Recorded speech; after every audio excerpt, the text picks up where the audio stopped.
Salve nação colorada, vamos acompanhar a repercussão de mais uma vitória do Inter.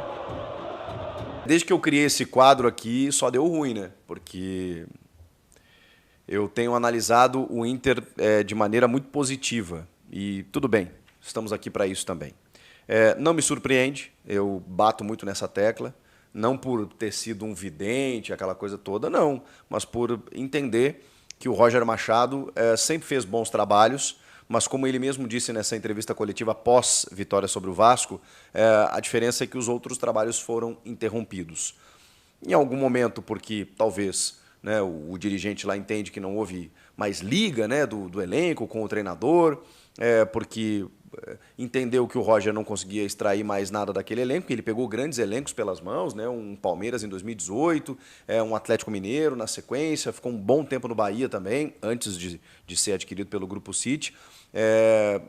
E fez um grande trabalho, né, no projeto embrionário de um Grêmio vencedor a partir de 2016, isso lá no começo da sua carreira como técnico. É fato também que ele evoluiu muito, o Roger melhorou muito e hoje a questão o questionamento do Cícero Melo, repórter da ESPN, foi se ele fazia o seu melhor trabalho. Ele falou assim, o meu melhor trabalho é hoje, né? A diferença é que os outros foram interrompidos, mas é óbvio que se você olhar, são poucos meses, ele não tem um título, né? E isso sempre chancela o trabalho de um técnico, mas eu posso dizer que, tecnicamente, de tudo que vi e acompanho a carreira do Roger há muito tempo, é o melhor momento profissional do Roger. De mais maturidade, de mais entendimento e de uma interferência direta num time que tinha bons jogadores, sempre teve, mas bagunçado nas mãos do Eduardo Cudê, que teve um outro somatório, né? A chegada do Paulo Paixão, a chegada do D'Alessandro, e o Roger fez aquilo que ele sabe fazer, que é montar boas equipes, oferecendo intensidade a elas e explorando melhor as características do elenco que ele tem nas mãos. E ele tem um elenco que ele pode ter repertório. Trabalhando com base, recuperando jogadores renomados, dando um modelo de jogo em que o Inter é proponente mesmo fora de casa, em que explora o melhor do Alan Patrick, explora o melhor do Wesley, explora o melhor do Bernabé, que nem pôde jogar hoje, explora o melhor das valências, né, dos jogadores que ele tem à disposição. É isso que ele faz. É um time que tem a bola, que mesmo quando não tem a transição é rápida, quando tem a bola tem troca de passes, tem infiltração, tem ultrapassagem, tem chegada, tem aproximação dos setores. Esse é o Inter. Esse é o Inter do Roger. E não é à toa que ele chega a 15 jogos de invencibilidade. Gente, é o segundo turno inteiro sem perder. O incrível caso do time que não perde. O Inter está desde o dia 18 de agosto sem perder. O Roger recém tinha chegado, acumulou uma série de insucessos, muita gente estava até questionando de que daqui a pouco ele pudesse até ser desligado naquele momento. Olha só a loucura que a gente vive. Mas aí, depois daquela derrota para o Atlético Goianiense fora de casa, tudo mudou. Tudo mudou, as coisas foram se ajustando aos poucos e o Roger foi dando uma cara para esse time. E tá aí, são 15 jogos invictos, com 11 vitórias nesse período, gente. 4 empates. É uma sequência que não acontecia desde o Inter tricampeão invicto em 79. Olha o tamanho disso. Olha o tamanho disso, são 5 vitórias seguidas no campeonato. O mesmo número que o Corinthians atingiu aí, que a gente está badalando por um crescimento também nesse segundo turno. O Internacional é o líder do retorno e com 5 vitórias consecutivas e 15 jogos de invencibilidade. Um aproveitamento no retorno de 75%. Dorme com esse barulho. O jogo contra o Vasco em São Januário, ele não foi sem sustos. Um Vasco pressionado pela torcida, que caramba, hein? O Rafael Paiva até falou, cara, tô para ver torcida que xinga mais os seus jogadores. Acho que ele se inviabilizou um pouco com essa declaração, né? Ele foi muito xingado, muito ofendido no final do jogo. O torcedor perdeu a paciência, vaiou o time em vários momentos, mas o Vasco, que teve uma outra chance no começo, o Inter tem isso, né? E tem um mérito nisso também, já vou falar. O Inter, por vezes, não começa bem o jogo. Isso é algo que o Roger pode corrigir. Contra o São Paulo foi assim, contra o Grêmio foi assim no Grenal, contra o Vasco hoje também, e a gente poderia citar outras partidas aqui, estou lembrando só dessas 3 especificamente. Só que depois, esses são jogos especificamente em que o Inter vence. 2 deles fora de casa, né? São Paulo e Vasco. O Grenal era no Beira-Rio, mas é um Inter que nesses jogos começou um pouco sendo atacado pelo adversário, daqui a pouco o Inter toma as rédeas da partida. Me parece que assim, Me parece que começa o jogo e os jogadores ainda estão se adaptando, se acomodando. Daqui a pouco eles entendem o que o jogo pede, entendem a leitura e pronto, dominam. E foi isso que aconteceu. O Vasco teve uma chegada, outra ali com o Verratti e tudo mais.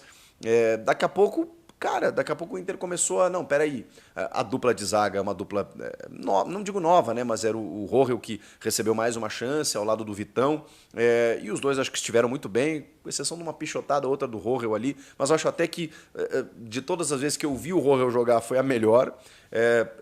O Inter tem um problema, né, que muitas vezes essa defesa avança muito. O Vitão é um cara que se solta, muitas vezes arma o jogo depois da linha divisória do gramado, e aí, se você der espaço entre linhas para um cara como o Verratti, por exemplo, você pode ter problemas, né? E às vezes a linha defensiva do Inter era muito alta no jogo. Mas aí você tem, nos dois laterais, uma novidade.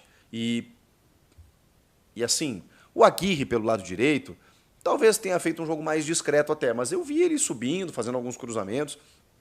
O René, que estava assim, tipo, escorraçado do Beira-Rio, porque ele realmente falhou em momentos decisivos e tal, e o Bernabé chegou, meu Deus, atropelando todo mundo.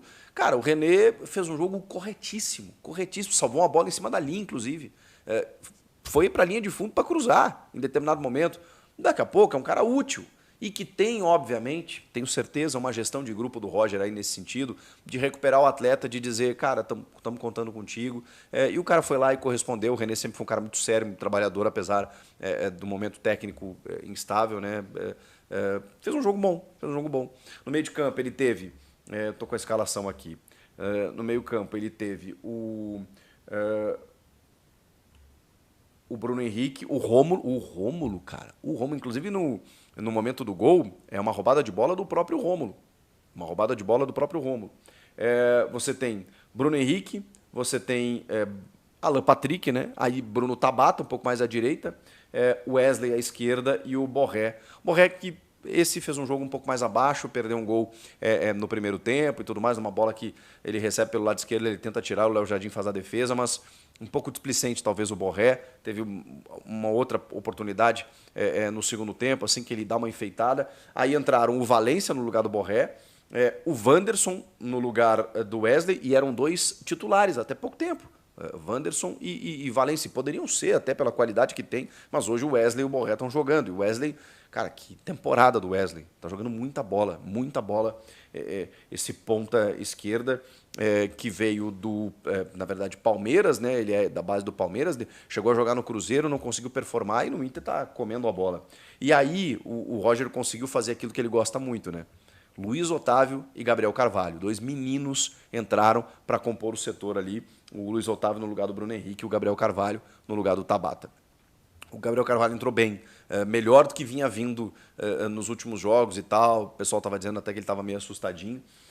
E o Fernando entrou no lugar do Rômulo, né? O Fernando com toda a sua experiência para prender a bola. Esse foi o time do Inter, que no segundo tempo, aí impressionante. Era uma questão de tempo para que o gol saísse, porque dominou as ações, dominou a posse na frente da área, começou a construir jogadas e tal. Não que o Léo tenha feito grandes defesas, mas você via que era um Inter assim, cara, rodando até o espaço se oferecer. E quando ele se ofereceu no pé do Wesley, ele desferiu uma bomba no cantinho e marcou o gol da vitória.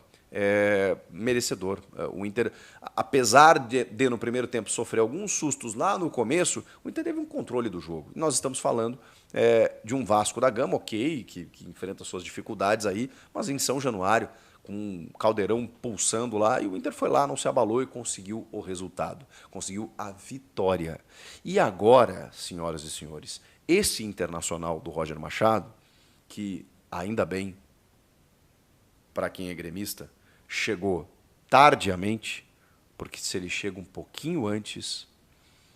Mas eu vou falar um negócio, tá? Não vai acontecer.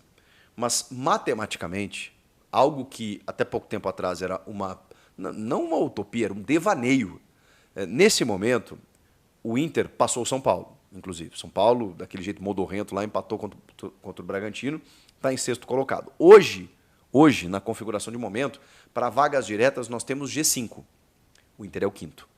Então, hoje, o Inter que já garantiu matematicamente sua vaga na Libertadores, resta saber se numa pré ou em vaga direta, hoje ele estaria indo para a vaga direta, porque ele tem 62 pontos. A mesma pontuação do Flamengo.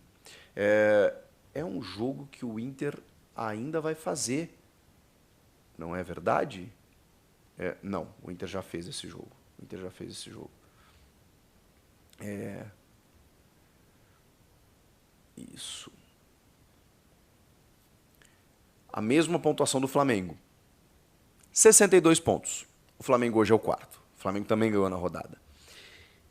São 7 pontos do líder Botafogo. Faltam 4 jogos.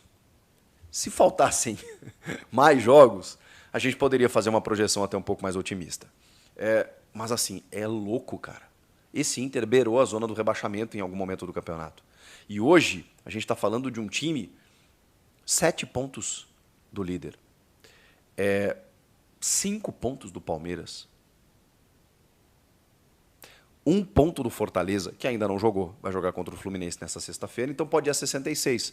Mas aí, cara, vamos lá. O Inter não pode ganhar do Bragantino na próxima rodada? É o Bragantino, né? É o Bragantino. O Inter não pode ganhar do Bragantino em casa. Vai a 65. O Botafogo tem 69. Claro que o Botafogo vai jogar também no final de semana. Mas e se empata com o Vitória? Vocês acham impossível? O Botafogo tem tido dificuldades contra equipes fechadas. Vocês acham que o Vitória vai fazer o quê contra o Botafogo no Newton Santos? Vai se fechar. Contra o Galo, com um jogador a mais, o Botafogo, durante todo o segundo tempo, não conseguiu fazer um golzinho. Vai que empata, chega a 70. Aí o Inter estaria 5 pontos. 5 pontos, né? 5 pontos do Botafogo. Aí, vamos supor, o Botafogo perde para o Palmeiras na terça-feira. Bom, aí nós estaríamos vendo o Palmeiras, provavelmente campeão brasileiro, né? Mas olha isso, cara. Olha isso. O Inter pode buscar até um vice-campeonato, quem sabe. Mas tá bem, vamos ser pessimista aqui na análise pró-Inter aqui. Estou bem coloradinho aqui, para vocês entenderem. Vamos lá, Palmeiras ganha do Goianiense, vai ganhar, né? Vai a 70. Dá empate entre Palmeiras e Botafogo. Botafogo ganha do Vitória, vai a 72. O Palmeiras ganha do Goianiense, vai a 70, 72, eles empatam no Allianz Parque na terça-feira. Aí vai para 71 a 73, tá? O Inter ganha os 2 próximos jogos. O Inter vai a 68. Fica 3 pontos. É que vão faltar jogos. Dependeria de muito tropeço ali na frente de 2 equipes, especialmente essas 2 que estão disputando o título, para que o Inter possa ser campeão e o Inter ganhar tudo a partir de agora. Mas, cara, olha a tabela do Inter. Bragantino, Flamengo fora. Tá, esse é um pouco mais difícil. Esse é um confronto direto aí por uma vaga direta, talvez. Bom, pode ser que os 2 consigam essa vaga direta, mas esse é um jogo difícil. O Felipe Luiz é embaçado. O Inter tem o Botafogo em casa. Tô com medo. Agora bateu medo. Agora bateu medo. E depois, na última rodada, o Fortaleza fora. O Inter ainda vai pegar os líderes, cara. Flamengo, Botafogo e Fortaleza. Só não vai pegar o Palmeiras nessa sequência final aqui. Bom, se o Inter ganhar tudo, são 12 pontos em disputa, né? Vai a 74. Mas aí ele tem que torcer para que o Inter, para que o Botafogo faça no máximo 5 pontos em 4 rodadas. Ano passado aconteceu, mas aí tem o Palmeiras, que tem que fazer no máximo 7, né? 7 pontos, no máximo 7 pontos em 4 rodadas. Eu acho que eu até vou mudar de assunto. Você acha que ainda é possível? Se chegou até aqui, não se esqueça de deixar o seu like e se inscrever no canal oficial da Torcida Colorada. Abraço e até a próxima!